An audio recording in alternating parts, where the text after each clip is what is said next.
ओम गुरु ब्रह्मा गुरु विष्णु गुरुदेव महेश्वर गुरु साक्षात परम ब्रह्म तस्मै श्री गुरुवे नमः। गुरुदेव की जय हो। प्यारे भाइयों, आज से 45 साल पहले की एक घटना के विषय में मैं आपको बताना चाहता हूँ, जिसका मैंने विषय लिखा है दूल्हे की मृत्यु। शायद आप लोगों को मालूम है या नहीं, पहले लोग जब विवाह वगैरह करते थे तो उस समय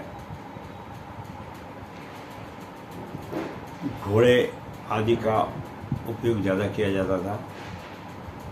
दुल्हन भी घोड़े पर आती थी, दूल्हा भी घोड़े पर आता था, और जो उनके आचार्य होते हैं वह भी घोड़े पर आते थे। आज की तरह नहीं, आज तो पंडित जी लोग, पंडित जी कितने पैसे लोगे शादी कराने के, और पंडित जी ने पंडित जी इतने पैसे लेंगे, अच्छा जी ठीक है जी आ जाना बोला।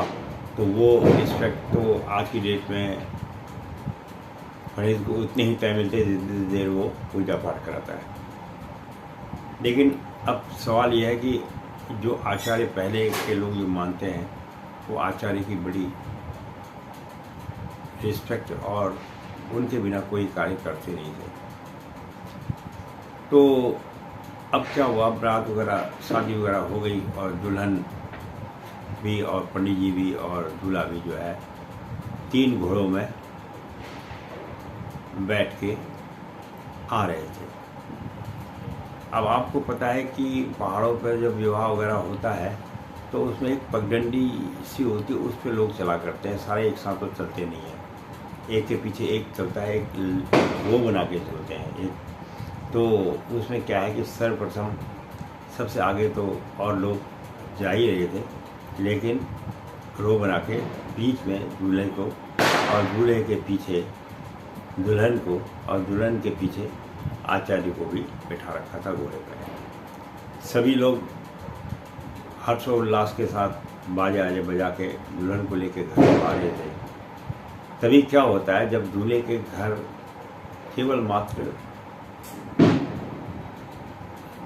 100 कदम के आसपास रह गया होगा, तभी अचानक क्या हुआ कि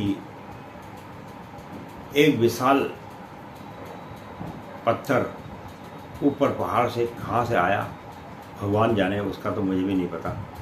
और आया और वो जो है आके सीधा दूल्हे के सर पे लगा, और दूल्हा जो है घोड़े से नीचे गिर के जमीन पर गिर गया।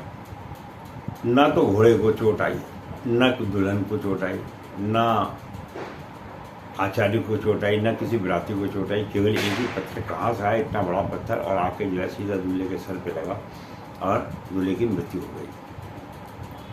अब जहाँ खुशी का माहौल था, वहाँ दुख का माहौल हो गया। इसे देख के सब लोग बड़े अचंभे में बोले, यार ये कैसी दुर्घटना हुई कि इस मनुष्य के सर पे, दूल्हे के सर पे ये पत्थर गिरा और जो है इसकी मृत्यु हो गई। खैर एनीवे, एन कैन प्रकार से अब उसकी मृत्यु तो हो गई। घर तो ले ही जाते, घर ले गए। घर जाके जो दुल्हन थी वो भी अच्छे परिवार से थी।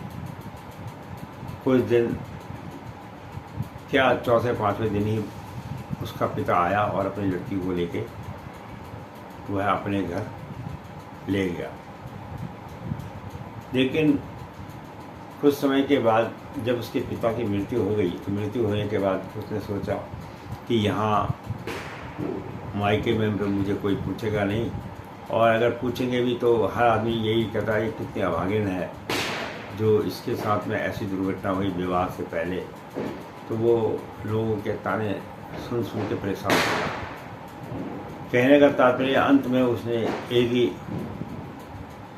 जो है स्टेप लिया, और उसने क्या स्टेप लिया कि अब मुझे यहाँ नहीं रहना चाहिए, क्योंकि यहाँ रात दिन कोई ना कोई आदमी मुझे कुछ ना कुछ कहता ही रहता है।